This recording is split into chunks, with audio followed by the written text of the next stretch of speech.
Então, meus amados irmãos e irmãs, estamos aqui dando continuidade ao nosso estudo 2, tá? Esse aqui é o vídeo 2.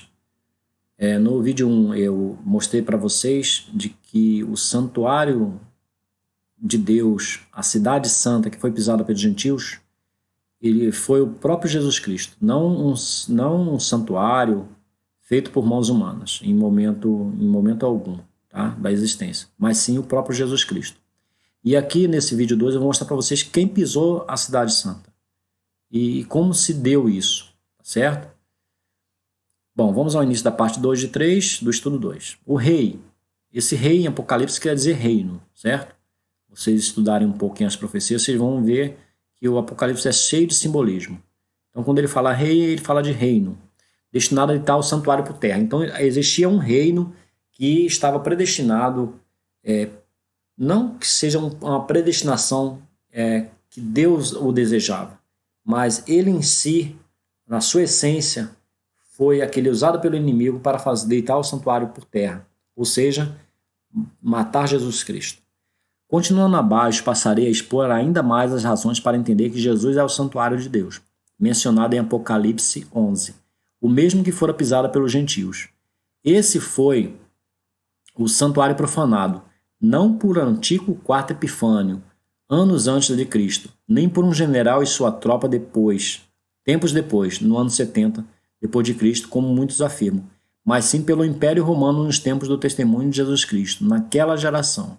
Como eu sempre afirmo, tudo se concretizou, tudo foi consumado na geração de Jesus. Abaixo faremos uma leitura rápida, apenas para contextualizar os irmãos, a fim de que fique claro o ponto em que quero chegar.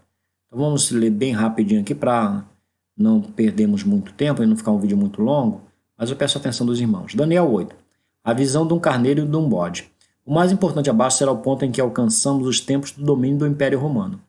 O que pisou e profanou o santuário de Deus, ou seja, o corpo físico de Jesus. Tá? Então vamos relatando aqui Daniel 8, o que ele quis mostrar, e vai chegar um ponto que chega aos tempos do Império Romano, aquele poderosíssimo império que dominou na época que Jesus veio. Tá bom? No ano terceiro do reinado do rei Belsazar, apareceu-me uma visão, a mim, Daniel, depois daquela que me apareceu no princípio. E na visão que tive, parecia-me que eu estava na cidade de Suzã, na província de Elão, e conforme a visão eu estava junto ao rio Ulai. Levantei os olhos e olhei, e eis que estava em pé diante do rio um carneiro, que tinha 2 chifres, e os 2 chifres eram altos, mas um era mais alto do que o outro, e o mais alto subiu por último. Vi que o carneiro dava amarradas para o oriente e para o norte e para o sul, e nenhum dos animais lhe podia resistir. Nem havia quem pudesse livrar-se do seu poder. Ele, porém, fazia conforme a sua vontade e se engrandecia. E estando eu considerando, eis que um bode vinha do ocidente, sobre a face de toda a terra, mas sem tocar no chão, e aquele bode tinha um chifre notável entre os olhos. E dirigiu-se ao carneiro que tinha os 2 chifres, ao qual eu tinha visto em pé diante do rio, e correu contra ele no furor da sua força. Viu-o chegar perto do carneiro e, movido de cólera contra ele, o feriu, e lhe quebrou os 2 chifres. Não havia força no carneiro para lhe resistir, e o bode lançou por terra, e o pisou aos pés. Também não havia quem pudesse livrar o carneiro do seu poder. O bode, pois, se engrandeceu sobremaneira, e estando ele forte, aquele grande chifre foi quebrado, e no seu lugar outros 4, também notáveis, nasceram para os 4 ventos do céu. Agora uma pausazinha aqui, meus amigos, muita atenção a partir do versículo 9 aqui. Aqui vai entrar o Império Romano. Esse é o Império Romano, onde o Apocalipse 11 vai relatar que os gentios pisaram a cidade santa. Então, o Império Romano que foi responsável por pisar, calcar aos pés o santuário de Deus na terra, a cidade santa. Não um santuário feito por mãos humanas, mas sim o próprio Jesus Cristo, o santuário de Deus, o tabernáculo. Tá? Então vamos lá. Daniel 8:9. Ainda de um deles saiu um chifre pequeno, o qual cresceu muito para o sul e para o oriente e para a terra formosa. Entenda-se que por terra formosa toda a região habitada pelo povo de Deus, como Israel e toda a adjacência. Em suma, a região do povo escolhido de Deus, onde habitava cada santo do Senhor. O foco a explicitar foi o lugar do testemunho de Jesus e o seu próprio corpo, o tabernáculo do Altíssimo. A Terra Formosa, na verdade, meus irmãos, era o próprio Deus em carne habitando entre nós, a saber, Jesus. Mais à frente vocês irão me entender melhor. Versículo 10. E se engrandeceu até o exército do céu, e lançou por terra algumas das estrelas desse exército, e as pisou. Exército do céu aqui representa o povo de Deus, cada profeta de Deus, cada pessoa usada por Deus para propagar as coisas santas, a sua vontade para com o homem pecador. Cada pessoa, cada estrela que foi maltratada e morta por esse reino do mal. Lembrando-nos que nós somos parte do corpo de Cristo, tá? Então, nós somos parte do todo, do Deus Todo-Poderoso. Então, aqui vocês vão entender que exército do céu, quando ele se refere aqui, na verdade, são essas pessoas, os servos do Senhor, do Deus Altíssimo. Então, esse chifre pequeno se engrandeceu até o exército do céu. E lançou por terra, ou seja, matou algumas das estrelas desse exército e as pisou, assim como pisou a cidade santa, que foi Jesus. Tá bom? Só para relembrar isso aqui, esse verbo aqui. Sim, ele se engrandeceu até o príncipe do exército, que é Jesus, e lhe tirou o holocausto contínuo, e o lugar do seu santuário foi deitado abaixo. O príncipe do exército, Jesus, tá? É o mesmo lugar do santuário que foi deitado abaixo. Tá? E o exército foi entregue juntamente com o holocausto contínuo, por causa da transgressão. Lançou a verdade por terra, e fez o que era do seu agrado, e prosperou. Esse lançar a verdade por terra é lançar Jesus Cristo por terra. Ele era a verdade. Né? Ele mesmo afirmou, eu sou o caminho e a verdade e a vida. Certo? Lançou a verdade por terra, Jesus era a verdade, além de ser também o caminho e a vida. Aqui fica bem claro que o príncipe desse exército é o nosso Senhor e Salvador Jesus Cristo. O tirar o holocausto contínuo e o deitar o seu santuário abaixo nada mais é do que levar o Salvador à morte, e, nesse caso, morte de cruz, tendo profanado o santuário de Deus com os castigos sofridos e o cravando no madeiro para a sua terrível morte. Essa foi a verdadeira abominação da desolação. Este será o tema de um próximo estudo. Muitos não entenderam até agora e dizem que a abominação da desolação foi efetuada por Antíoco IV Epifânio anos antes, ou já no ano 70, né, do novo templo reconstruído pelos judeus. Os danos e profanações causados pelo general Tito e suas tropas. No meu simples entender, pela palavra, está claro que tal profanação não se referiu em nenhum momento a algo feito em templo físico, feito por mãos humanas, mas sim ao terrível mal cometido contra o santuário de Deus, ou seja, o corpo físico de Jesus, nos templos do seu testemunho, ou seja, a destruição terrível e feroz do seu próprio corpo. Isso aqui é um ponto muito importante, porque isso aqui muda toda a história. Isso aqui muda tudo aquilo em que as pessoas acreditam, né, de uma forma errônea da palavra. Tá? Então, muitos ditos grandes teólogos vão por um caminho totalmente diferente, quando não entendem que a abominação da desolação, que inclusive o profeta Daniel fala lá na sua palavra, que quem lê entenda, porque Daniel lia muitos livros, e ele entendia isso, ele entendeu quando ele viu a visão, que a abominação da desolação foi a cena de Jesus Cristo dilacerado, esmigalhado, dilacerado, chicoteado, ensanguentado e cravado naquele madeiro. Essa foi a abominação da desolação. E como eu digo, isso muda muito a forma das pessoas pensarem a palavra de Deus e os eventos daí decorrentes, tá bom? Lembrando que as 70 semanas de Daniel então se consumam aí, tá? E é claro, no que tange a salvação, isso aí depois a gente conversa sobre isso, tá bom? No meu simples entender a palavra, está claro que tal profanação não se referiu em nenhum momento, relembro aqui, meus amigos, a algo feito em templo físico, feito por mãos humanas, mas sim a terrível mal cometido contra o santuário de Deus, que eu falo para vocês nesse estudo, que é o corpo físico de Jesus, nos tempos do seu testemunho, ou seja, a destruição terrível e feroz do seu próprio corpo, isso para ficar muito claro. Depois ouvi um santo que falava e disse outro santo aquele que falava, até quando durará a visão relativamente ao holocausto contínuo e à transgressão assoladora? Que é a mesma coisa, transgressão assoladora, e a entrega do santuário e do exército para serem pisados.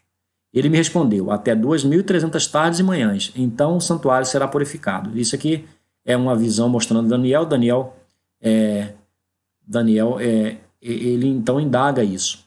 Mesmo não sendo o tema principal deste estudo, pois caberia mais tempo para tratar e explicar esse assunto, todavia é importante mencionar aqui, sucintamente, que esse período de 2.300 tardes e manhãs a que se refere Daniel, trata-se da quantidade de sacrifícios que ainda seriam apresentados por ainda vigorar o sistema sacrificial de animais, antes da morte de Cristo. Entendo que do ponto em que Daniel foi situado no tempo com relação àquela terrível visão que o amedrontou, demandaria ainda que se transcorressem 1.150 dias, ou seja, 2.300 divididos por 2, porque os sacrifícios eram feitos pela tarde e pelas manhãs, certo? Equivalem a essa quantidade de dias. Até a profanação do santuário, o abominável da desolação, a coisa terrível, que fariam com o corpo do nosso Mestre Jesus. Necessário era que assim fosse, pois o sacrifício final e perfeito, no verdadeiro dia da expiação final e purificação do santuário, havia de acontecer. Jesus finalmente expiou de uma vez por todas os nossos pecados e purificou o seu santuário.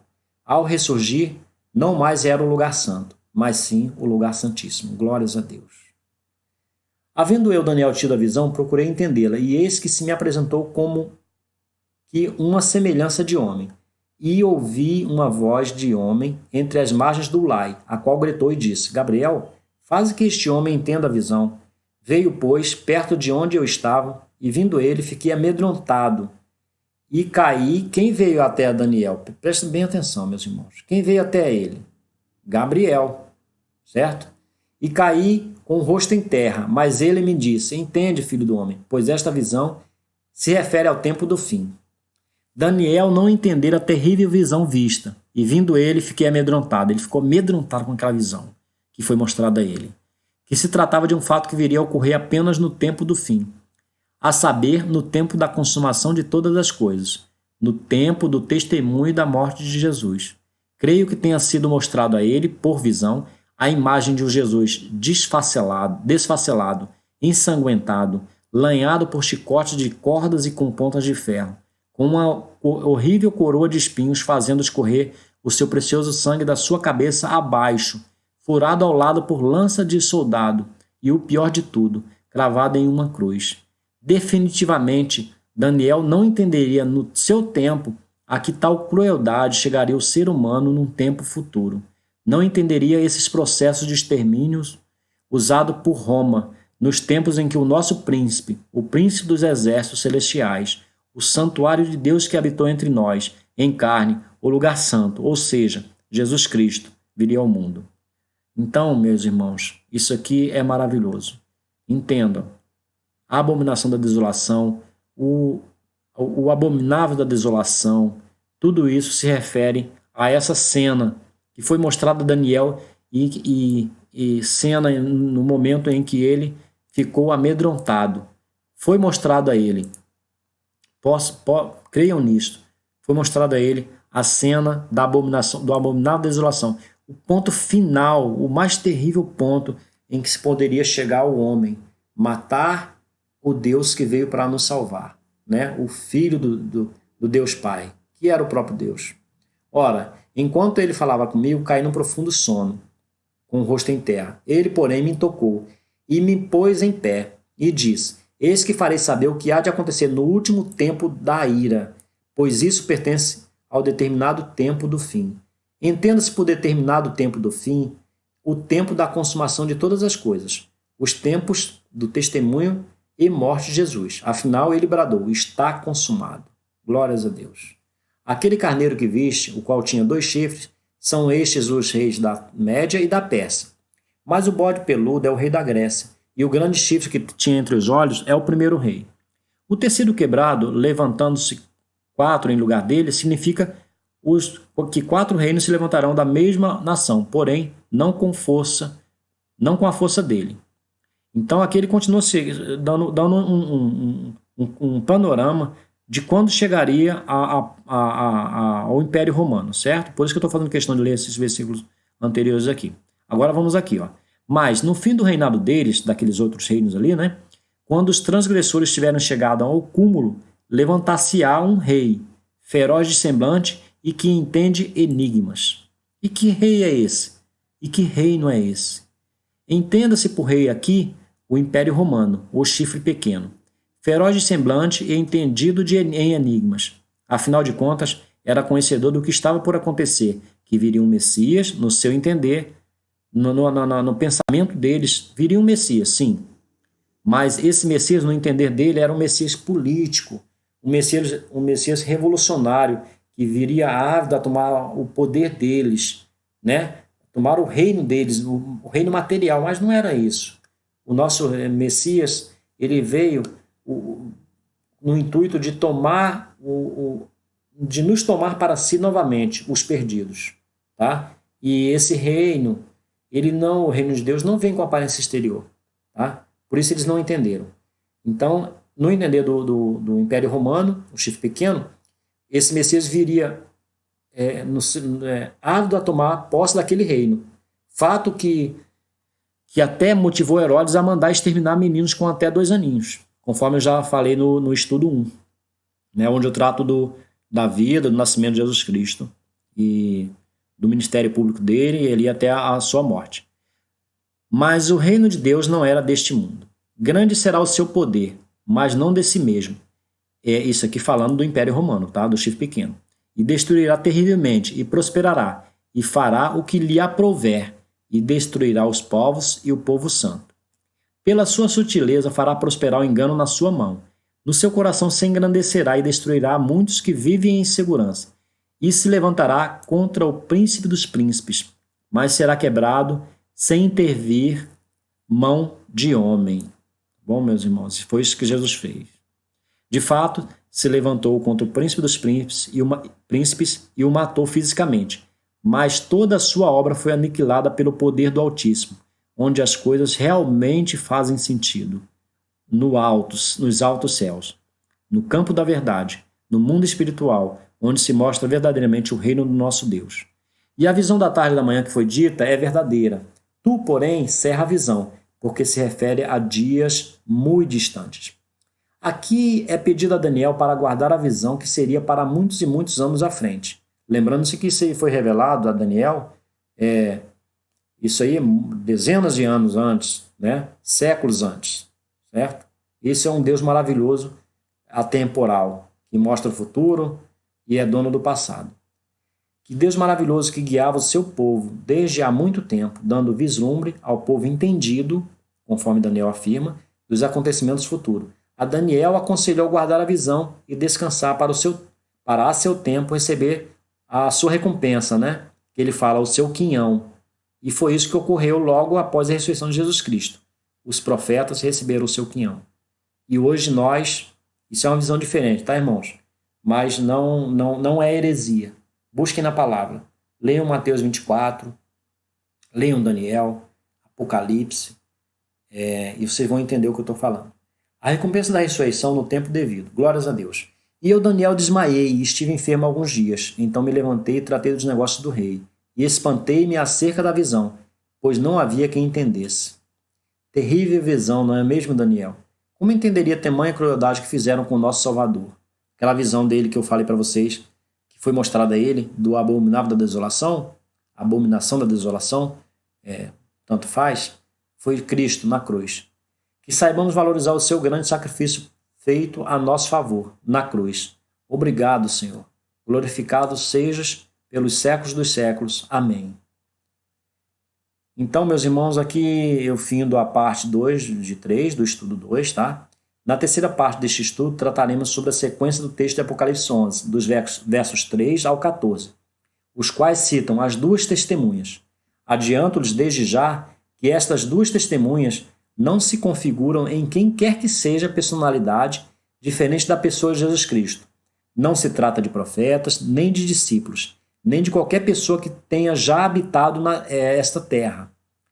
Lembre-se de tudo apontava para Cristo. Então as duas testemunhas não são Moisés e Elias, não é Enoque ou qualquer outro que já tenha vivido na face dessa terra, e sim o próprio Jesus Cristo, e eu vou explicar como se configura isso.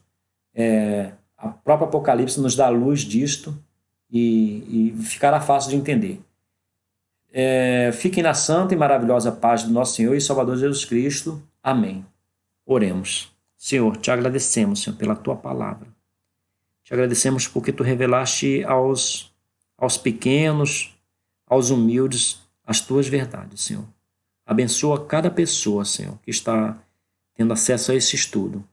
Que ela busque, Pai, por si só, na tua palavra e através do auxílio do teu Santo Espírito, as verdades do teu reino.